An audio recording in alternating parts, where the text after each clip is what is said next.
سلامونه ګرانو کتونکو، زه یم دیدار یوسف زی او دلته ستاسو سره یو بل سکالرشپ په حواله یو ویډیو شریکوم. دا د نیوزیلند د ګورنمنټ طرف نه سکالرشپ دی، فارن افیرز اینډ ټریډ. تاسو دلته کتلی شئ د انټرنیشنل سټوډنټس لپاره. نو دا د هغو ویب سایټ دی چې کله موږ کولاو کړو نو د دې بیا ټول الیجیبیلیټي کرایټیریا او کوم ملکونه پکې دا ټول تفصیلي دلته لیکلی تاسو سره شریکوم. نو الیجیبل کنټریز دا چې کله موږ دلته راشو د سکالرشپ له نو دا موږ ته ښیي چې کم کم ملکونه پکې دي. نو په دې کې چې دی په کامن ویلث کې دی له موږ ډایرکټ راشو نو کامن ویلث کنټریز چې کوم دي نو په هغې کې پاکستان هم دی او دا تاسو دلته کتی شئ دلته دا پاکستان. نو دا بیا د دې دپاره چې کوم سټډیز اویلیبل دي هغه پوسټ ګریجویټ سرټیفیکیټ دی 6 منث دپاره، پوسټ ګریجویټ ډپلوما ده، ماسټر ډګري ده او پی ایچ ډي درېنیمو کال دپاره ده. دا خو د ملک هغه خبره شو چې کم کم ملکونو پکې الیجیبل دي که نه.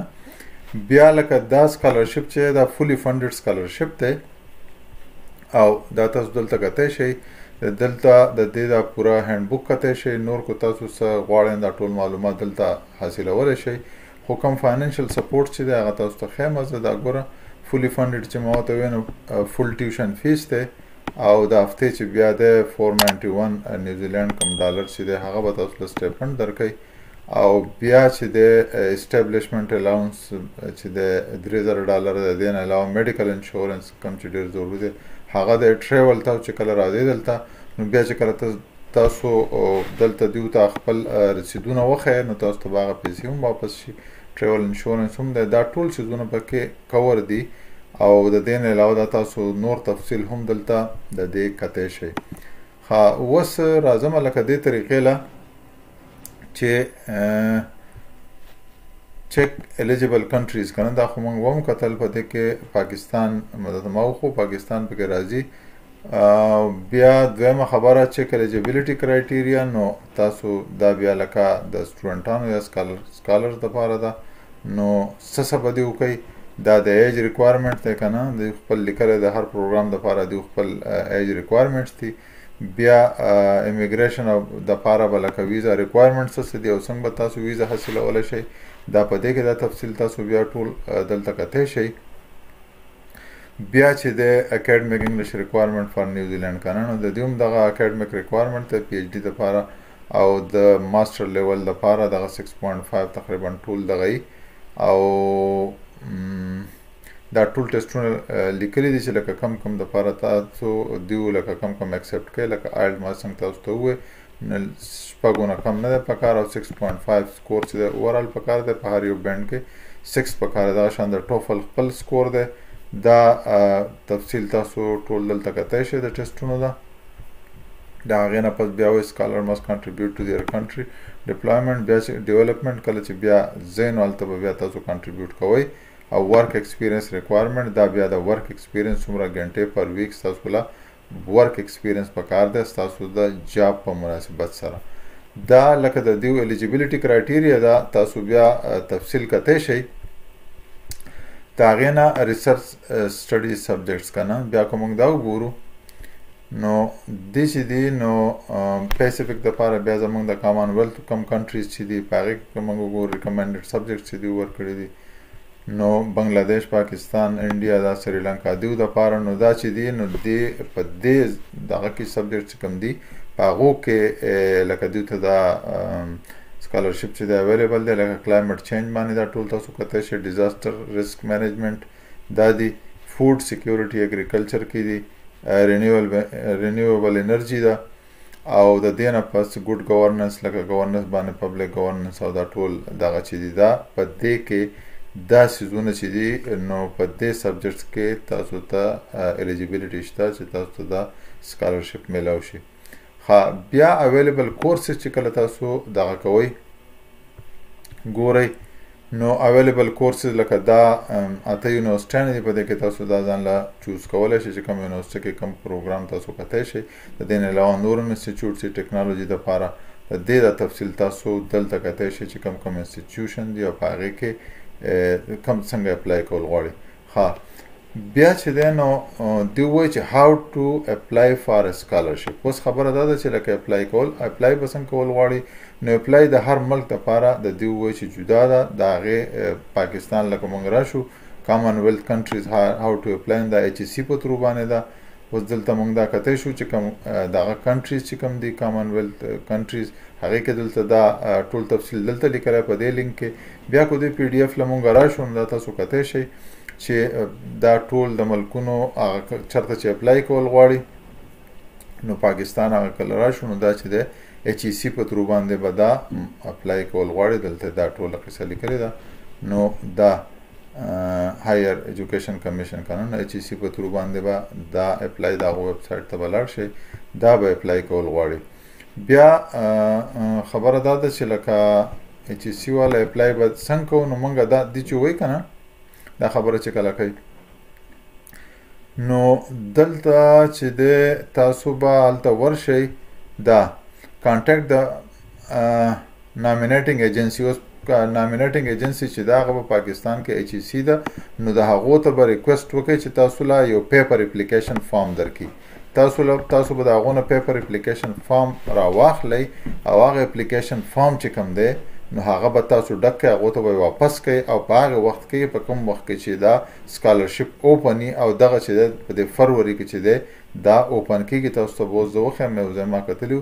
چې په فروری کې به 2021 لپاره به بیا په فروری کې دا اوپن کېږي نو دغه طریقه ده. تاسو به د هغو سره رابطه وکړئ په ایمیل باندې یا په میل باندې او د هغو نه به دغه ریکویسټ پیپر اپلیکیشن به ډک کړئ او دغه اپلیکیشن چې دی هغه بیا به هغو اسس کوي او هغو ته به یې لیږي او هغه بیا د هغې اسسمنټ کوي. ښه how we select scholars لکه دا اوس بیا دا خبره کوي چې سکالر موږ څنګه سلیکټ کوو دا ټوله لیکلی ده چې screen application advise we advise you for our decision دا به ته وایو. بیا لکه assess application more detail بیا به ستاسو دلته انټرویو دا ټول تفصیل تاسو کتی شئ او IELTS وغیره بیا به how to prepare for scholarship interview که نه. بیا نور ګایډلاینز چې کوم دي دا ټول تفصیل په دې کې به بیا تاسو په قلاره وګورئ چې دیو یو سکالر چې دی هغه څنګه سلیکټ کوي او پریفرډ کینډیډیټس چې بیا کوم دی وټ ټو ډو هغو به څه کوي نو دا تفصیل بیا په دې کې هم شته. څنګه چې ما تاسو ته ووایي چې لکه د دیو خپل ډیټس دي د هر ملک لپاره نو دغه دپاره چې کوم دی اوس که مونږ راشو دلته چیک الیجیبلیټي الیجیبل کنټریز available how to apply for scholarship په دې کې غالبا د فروری هغه ډیټ کامن ویلث کنټریز چې کوم دي چیک دا د چیک اپلیکیشن کلوزینګ ډیټس فار کامن ویلث سکالرشپ ټیک شه. نو دلته دیو دا خبره کوي چې کم ډیټس کم دپاره اویلیبل دي که نه نو دلته که تاسو ښکته راشئ نو کامن ویلث والا چې کوم دي نو د هغو دپاره چې دی هغه دیو دا لیکلي دا خو د 2020 لپاره دی که نه په دې وخت کې اوس بند دی نو هغه وایي چې اوپن ګوره منډی 3 فبروري 3 فروری 2020 نه اوپن او فروری 27 فرایډی مارچ 27 پورې که نه نو مطلب تقریبا یو نیمه یا 2 میاشتې کې دا اوپن نو په دې منځ کې به تاسو ځئ هغو له دغه کوي دغه ریکویسټ فارم به ترې اخلئ چې هغو ستاسو اپلیکیشن بیا تاسو ولېږئ هغو مخې ته ولېږي. اوس دا کومه خبره چې ما کوله لکه دلته نیوزیلینډ سکالرشپ دا خبره د 2000 کال د دې کال لپاره چې کوم دغه به کولاویږي په فروری کې نو دوی دا خبره کړې ده دلته یو ځای دلته لیکلې وه چې په میډ فروری کې به دا دغه کولاویږي انټرنیشنل سټوډنټس تاسو ته هغه وښیم نو تاسو په دغه منځ کې بیا رابطه کولی شئ. دا خبرو تاسو کتی شئ چې ګوره دیو چې دی د هغې دپاره کلوز کړي دي 2020 والا چې کوم خو دغه دپاره چې کوم دی د دې کال دپاره دیو دا وایي چې ګوره we will update this website in mid February دا تاسو کتی شئ چې دا ویب سایټ چې دی دا په mid February کې بیا دی اپډیټ کوي نو په دغه وخت کې به تاسو ته ډیټ ښیي application around and other updates to the scholarship program که نه لکه دیو دا وایي چې لکه نور انفارمیشن د نوي کال لپاره موږ په mid February کې دا اپډیټ کوو نو تاسو چې کار کولی شئ چې لکه دا ویب سایټ ګورئ چې دا کله اپډیټ شو نو په دغه وخت کې به بیا لاړ شئ هغې HEC ته څنګه چې ته ما خبره کړې وه HEC ته که په خپله ځئ او که دغه ته ځئ د تاسو ورته خط لګئ یا په څه طریقه چې سی رابطه کوئ دلته چک eligible countries دا research how to apply دا چې وکنه نو دلته how to apply نو پاکستان د پاره چې کوم وو هغه HEC نو دلته دا خبره ما تاسو ته کړې وه نو په دغه منځ کې به بیا تاسو لاړ شئ د HEC سره به رابطه وکئ او دا to apply ګوره contact the nominating agency in your country and request application form paper والا contact details provided by each nominating agency can be found here دلته به تاسو د هغو سره رابطه وکئ post or deliver your complete application form